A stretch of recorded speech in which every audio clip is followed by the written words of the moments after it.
ദിവസം മുൻ മന്ത്രി BN വാസവൻ അറസ്റ്റ് രാഷ്ട്രീയ പ്രേരിതമാണ് എന്ന പ്രശാന്തിന്റെ നിലപാടാണ് അദ്ദേഹം തള്ളിക്കളയുന്നത്. അത് അദ്ദേഹത്തിന്റെ ബോധ്യമാണ്, അതായത് PS പ്രശാന്തിന്റെ ബോധ്യം മാത്രമാണ് എന്നായിരുന്നു വാസവന്റെ പ്രതികരണം. പറഞ്ഞല്ലേ ഞാനിപ്പോഴല്ലേ പറഞ്ഞു. നമ്മൾ അന്നൊന്നും വെള്ളമായിട്ട് നമ്മുടെ അറിവില്ല. എന്തെങ്കിലും ഒരു കണ്ടെത്തിയിട്ടുണ്ടെങ്കിൽ പരിശോധിച്ചിട്ട് പറയാം. PS പ്രശാന്തിന്റെ അറസ്റ്റിൽ MA ബേബി എന്താണ് അഭിപ്രായപ്പെടുന്നത്? ദേവസ്വം ബോർഡ് മുൻ പ്രസിഡന്റ് PS പ്രശാന്തിന്റെ അറസ്റ്റിൽ സംസ്ഥാന നേതാക്കൾ പ്രതികരിക്കട്ടെ എന്നാണ് CPM ജനറൽ സെക്രട്ടറി MA ബേബിയുടെ നിലപാട്. കേന്ദ്ര കമ്മിറ്റി റിപ്പോർട്ട് ഇന്ന് സംസ്ഥാന കമ്മിറ്റിയിൽ ചർച്ച ചെയ്യും. അതിനു മുൻപ് അഭിപ്രായം പറയുന്നില്ല എന്നാണ് MA ബേബി തിരുവനന്തപുരത്ത് പ്രതികരിച്ചത്. കുറിച്ച് പ്രതികരിക്കട്ടെ, അതല്ലേ നല്ലത്. CCയുടെ റിപ്പോർട്ടിൽ തന്നെ ശബരിമല സ്വർണ്ണക്കൊള്ളയിൽ പത്മകുമാറിനെതിരെ നടപടിയെടുക്കാത്ത ഒരു തിരിച്ചടിയാണ് ഉണ്ടായിരുന്നു. അന്നേ ഇത്ര ആളുകളെ ഒഴിവാക്കിയിരുന്നെങ്കിൽ ഈ പ്രശ്നങ്ങൾ ഉണ്ടാവുകയായിരുന്നല്ലോ. സംസ്ഥാന കമ്മിറ്റിയിൽ കേന്ദ്ര കമ്മിറ്റിയുടെ റിപ്പോർട്ട് അവതരിപ്പിക്കാൻ പോവുകയാണ്. അപ്പോൾ അതിനു മുമ്പ് നിങ്ങൾ എന്നെ ഇവിടെ വഴി തടഞ്ഞു നിർത്തി ചർച്ച ഉണ്ടാക്കി കഴിഞ്ഞാൽ ബുദ്ധിമുട്ടാകും. ഞാൻ വിചാരിച്ച് നമ്മൾ ഡൽഹിയിൽ നടക്കുന്ന വിദ്യാർത്ഥി യുവജന സമരത്തെക്കുറിച്ച് എന്തെങ്കിലും ചോദിക്കാനായിരിക്കും. ഡൽഹിയിൽ നടക്കുന്ന പാറ്റ സമരത്തെക്കുറിച്ചാണ് എങ്കിൽ പറയാൻ മാത്രമാണ് അദ്ദേഹത്തിനൊരു ആർജവമുള്ളത്. ഇത് ചോദിച്ചത് PS പ്രശാന്തിന്റെ അറസ്റ്റിനെ കുറിച്ചായിപ്പോയി. എന്തായാലും MABക്ക് വലിയ നിരാശയാണ്. മറിച്ചൊരു അഭിപ്രായം EP ജയരാജൻ ഉണ്ടോ എന്നുള്ളത് നമുക്കൊന്ന് പരിശോധിക്കാം. PS പ്രശാന്തിന്റെ അറസ്റ്റ് രാഷ്ട്രീയ പ്രേരിതമാണെന്ന അഭിപ്രായമില്ല എന്ന് CPM നേതാവ് EP ജയരാജൻ. നിയമത്തിന്റെ വഴിക്ക് പോകട്ടെ, LDF സർക്കാരിന് ഒന്നും മറച്ചു വെക്കാൻ ഒന്നും ഉണ്ടായിരുന്നില്ല എന്നാണ് ജയരാജൻ പറഞ്ഞത്. ആ പ്രതികരണത്തിലേക്ക്. അതെ, നിയമത്തിൻ്റെ വഴിക്ക് പോട്ടെ.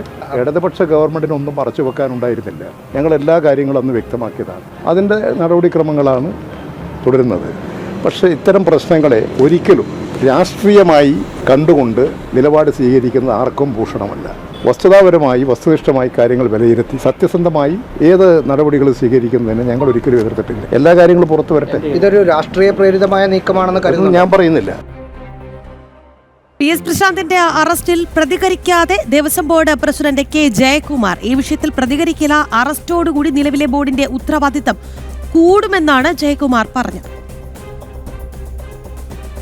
ബോർഡ് പ്രസിഡന്റ് പ്രതികരിക്കേണ്ട ഒരു കാര്യമില്ല. ഈ കേസിനെ പറ്റി ഞാനൊന്നും സംസാരിക്കുകയില്ല. വിശ്വാസികളുടെ വിശ്വാസം സംരക്ഷിക്കാനും ശബരിമലയിൽ പ്രത്യേകിച്ച് പ്രശ്നങ്ങളൊന്നും ഇല്ല എന്നും നാട്ടുകാരെ ബോധ്യപ്പെടുത്തുക മാത്രമല്ല, പ്രശ്നങ്ങളില്ലാതെ സുതാര്യമായിട്ട് നടത്താനുള്ള ഞങ്ങളുടെ ഉത്തരവാദിത്വം വർദ്ധിച്ചിരിക്കുകയാണ്. നിങ്ങൾ ആദ്യമായിട്ടല്ലല്ലോ ഞാൻ നിങ്ങളൊക്കെ കാണുന്നത്. ആവശ്യമില്ലാത്ത ഒരു കാര്യത്തിലും ഞാൻ പ്രതികരിക്കുകയില്ല. നിങ്ങളിപ്പോൾ ഈ ബോർഡിൻ്റെ വല്ല കാര്യം ഉണ്ടെങ്കിൽ ചോദിക്കും, പറയാം. എന്തായാലും പ്രതികരണങ്ങളൊക്കെ അങ്ങനെയാണ്. ഇപ്പോഴും കൊല്ലം പോലീസ് ക്ലബിൽ PS പ്രശാന്തിന്റെ ചോദ്യം ചെയ്യൽ പുരോഗമിക്കുന്നു. ഒപ്പം തന്നെ ദേവസ്വം ബോർഡ് മുൻ അംഗം അജികുമാറും SITയുടെ കസ്റ്റഡിയിലാണ് ഉള്ളത്. കൂടുതൽ പേർ SITയുടെ കസ്റ്റഡിയിൽ ആകും എന്നുള്ള സൂചനകൾ കൂടിയുണ്ട്. തിരുവാഭരണം മുൻ കമ്മീഷണർ അടക്കം ചോദ്യമുനിയിലേക്ക് എത്തുന്നു. കാര്യങ്ങൾ കസ്റ്റഡിയിലേക്ക് പോകുന്നു എന്നുള്ള സൂചനകളുണ്ട്. എന്തായാലും എല്ലാവർക്കും നെഞ്ചിടിപ്പ് തന്നെയാണ്. അതായത് അയ്യപ്പന്റെ മുതലിൽ കൈവച്ചിട്ടുണ്ടോ അവർക്ക് കഷ്ടകാലമാണ്, അല്ലെങ്കിൽ ചങ്കിടിപ്പാണ് എന്നുള്ളതാണ് നമുക്ക് പുറത്തുവരുന്ന റിപ്പോർട്ടുകൾ സൂചിപ്പിക്കുന്നത്. ഒരിക്കൽ കൂടി കൊല്ലത്തേക്കാണ്. കൊല്ലം പോലീസ് ക്ലബിൽ നിന്ന് നമുക്കിപ്പം ശ്യാമപ്രസാദ് ചേരുകയാണ്. ശ്യാമ, നമ്മൾ രാവിലെ തുടങ്ങിയ ഒരു വാർത്താ യാത്രയാണ്. 8 മണിക്ക് ശ്യാമപ്രസാദ് തിരുവനന്തപുരം കരകുളത്തുള്ള PS പ്രശാന്തിന്റെ വസതിയിലേക്ക് എത്തുന്നു. അവിടെ എത്തുമ്പോൾ SIT സംഘത്തിന്റെ അറസ്റ്റിലാവുകയാണ് PS പ്രശാന്ത്. തന്നെ വീട്ടിൽ കയറി അറസ്റ്റ് ചെയ്യുന്നു. പിന്നിൽ രാഷ്ട്രീയ ലക്ഷ്യങ്ങളെന്ന് പറഞ്ഞത് PS പ്രശാന്താണ്. ആ പ്രതികരണം ജനം TVയിൽ പ്രേക്ഷകർ കണ്ടു. എന്തായാലും അന്ന്, അതായത് നേരത്തെ ഈ വിഷയവുമായി ബന്ധപ്പെട്ടിട്ട്, അതായത് ശബരിമല സ്വർണ്ണക്കവർച്ച കേസുമായി ബന്ധപ്പെട്ടിട്ടുള്ള പ്രതികരണം തേടുമ്പോൾ PS പ്രശാന്ത് പറഞ്ഞത് ഉപ്പു തിന്നവൻ വെള്ളം കുടിക്കും, അതാണ് ദേവസ്വം ബോർഡിന്റെ നിലപാടെന്നൊക്കെയാണ്. എന്തായാലും ഇപ്പോൾ ഈ പോലീസ് ക്ലബിൽ ചോദ്യം ചെയ്യൽ പുരോഗമിക്കുമ്പോൾ PS പ്രശാന്ത് വല്ലാതെ വെള്ളം കുടിക്കുന്നുണ്ട് എന്നുള്ളത് തോന്നുന്നു. എന്തായാലും ഈ അജികുമാറിനെയും PS പ്രശാന്തിനെയും ഒരുമിച്ചിരുത്തി ചോദ്യം ചെയ്യുന്നു എന്നുള്ളതാണ് ലഭിക്കുന്ന വിവരം.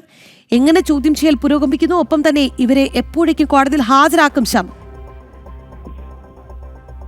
രാഖി, ചോദ്യം ചെയ്യലുകൾ പുരോഗമിക്കുകയാണ്. PS പ്രശാന്തിനെ ചോദ്യം ചെയ്യുന്ന ഘട്ടത്തിലേക്കാണ് ഇപ്പോൾ അന്വേഷണ സംഘം കടന്നിരിക്കുന്നത്.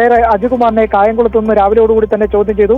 3 സംഘങ്ങളായി തിരിഞ്ഞായിരുന്നു ഈ ഒരു കേസുമായി ബന്ധപ്പെട്ട അന്വേഷണ സംഘം രാവിലെയോടുകൂടി തന്നെ നിലവിൽ PS പ്രശാന്തിനെയും അജികുമാറിനെയും റെജിലാലിലേക്കും എത്തിച്ചേർന്നിരിക്കുന്നത്. റെജിലാലിലേക്ക് ഇനി കൂടുതൽ റെജിലാലിനെ അറസ്റ്റ് ചെയ്യാനുള്ള നടപടികളെല്ലാം തന്നെ ഇപ്പോൾ അന്വേഷണ സംഘം നടത്തിക്കൊണ്ടിരിക്കുകയാണ്. അദ്ദേഹം എവിടെയാണെന്നുള്ള കാര്യങ്ങളെല്ലാം തന്നെ അന്വേഷണ സംഘം ചോദിച്ചറിഞ്ഞിട്ടുണ്ട്. രാവിലെയോടുകൂടി തന്നെ PS പ്രശാന്തിലേക്ക് അന്വേഷണ സംഘം പോകുന്നു. രാവിലെ 8 മണിയോടുകൂടി തന്നെ കരകുളത്ത് വീട്ടിലേക്ക് എത്തുന്നു അന്വേഷണ സംഘം. ആ സമയത്തെല്ലാം തന്നെ ഈ കാര്യങ്ങൾ കുടുംബത്തെയും ഈ PS പ്രശാന്തിനെ ഈ കാര്യങ്ങളെല്ലാം തന്നെ ബോധ്യപ്പെടുത്തിയതിനു ശേഷം മിനിറ്റുകൾക്കകം തന്നെ നടപടികൾ പൂർത്തിയാക്കിയ ശേഷമാണ് നിലവിൽ 1 മണിക്കൂർ 40 മിനിറ്റ് പിന്നിട്ട യാത്ര കൊല്ലത്തെ പോലീസ് ക്ലബിലേക്ക് എത്തുന്നത്. കൊല്ലം പോലീസ് ക്ലബിലേക്ക് എത്തിയ ശേഷം അവിടെ ഇപ്പോൾ അതായത് പോലീസ് ക്ലബിലേക്ക് പ്രവേശിപ്പിച്ച മിനിറ്റുകൾക്കകം തന്നെയാണ് ചോദ്യം ചെയ്യലുകൾ ആരംഭിക്കുകയും ചെയ്തത്. 2025 ഈ ദ്വാരപാല ശില്പപാളികളെല്ലാം തന്നെ പുറത്തേക്ക് കൊണ്ടുപോയത് ഈ ആരുടെ നിർദ്ദേശാനുസരണമാണ്, എങ്ങനെയാണ് ഈ കാര്യത്തിൽ ഗൂഢാലോചന നടത്തിയിരിക്കുന്നത്, ഇത് സംബന്ധിച്ചുള്ള എന്തായിരുന്നു ഇത് പുറത്തേക്ക് കൊണ്ടുപോകാനുള്ള രേഖകൾ സംബന്ധിച്ചുള്ള കാര്യങ്ങളെല്ലാം തന്നെയാണ് PS പ്രശാന്തിൽ നിന്ന് അന്വേഷണ സംഘം ചോദിച്ചിരിക്കുക. നേരത്തെ തന്നെ SIT സംഘത്തിന് ഹൈക്കോടതി നിലവിൽ അന്തിമമായ ഒരു കാലാവധി കൊടുത്തിരുന്നു. ആ കാലാവധി അവസാനിക്കാൻ ഇനി ഈ ദിവസങ്ങൾ മാത്രം ശേഷിക്കുകയാണ്. ഇപ്പോൾ നിലവിൽ SIT സംഘത്തിന്റെ ഭാഗത്തു നിന്ന് ഈ ഒരു നീക്കം കൂടി ഉണ്ടായിരിക്കുന്നത് 2019 സ്വർണ്ണക്കവർച്ച മറച്ചുവെക്കാനായി 2025 ധാരപാല ശില്പപാളികൾ പുറത്തേക്ക് കൊടുത്തുവിടുന്നതിൽ ഇടതു ഭരണകാലത്ത് ചുമതലയേറ്റ PS പ്രശാന്തിന് കൂടി ഇക്കാര്യത്തിൽ പങ്കുണ്ടെന്നാണ് SIT സംഘം കോടതിക്ക് നൽകിയ റിപ്പോർട്ടിലുള്ളത്. ഈ റിപ്പോർട്ടിന്റെ അടിസ്ഥാനത്തിലാണ് നിലവിൽ അജികുമാറും റെജിലാലും ഒപ്പം തന്നെ ബോർഡ് പ്രസിഡന്റ് കൂടിയ മുൻ ബോർഡ് പ്രസിഡന്റ് കൂടിയ PS പ്രശാന്ത് ഈ പ്രതിപ്പട്ടിയിലേക്ക് വരുന്നത്. PS പ്രശാന്തിൽ നിന്ന് ഇനി കൂടുതൽ കാര്യങ്ങൾ ചോദിച്ചറിയാനായിട്ട് ഉണ്ണികൃഷ്ണനും പോറ്റിയുമായിട്ടുള്ള നിലവിൽ ഏത് തരത്തിലുള്ള ഗൂഢാലോചനയാണ് നടത്തിയത്, 2025 ഈ സ്വർണ്ണപ്പാളികൾ പുറത്തേക്ക് കൊണ്ടുപോകുമ്പോഴേക്കും 2019 സ്വർണ്ണ കവർച്ച മറയ്ക്കാനായിട്ടാണോ ഇത്തരത്തിൽ നടത്തിയത്, അത് എങ്ങനെയാണ് ഈ കാര്യങ്ങൾ നിലവിൽ ഉണ്ടാക്കിയിരിക്കുന്നത്, അതിന്റെ തെളിവുകൾ എന്താണ്, നിലവിൽ ഈ ധാരപാല ശില്പപാളികൾക്ക് കോട്ടം അല്ലെങ്കിൽ മങ്ങലേറ്റിട്ടുണ്ടെങ്കിൽ ഏത് തരത്തിലുള്ള നിയമ അല്ലെങ്കിൽ കാര്യക്രമീകരണങ്ങളാണ് ദേവസ്വം ബോർഡിന്റെ ഭാഗത്തുനിന്നുണ്ടായ കാര്യങ്ങളൊക്കെ ആയിരിക്കും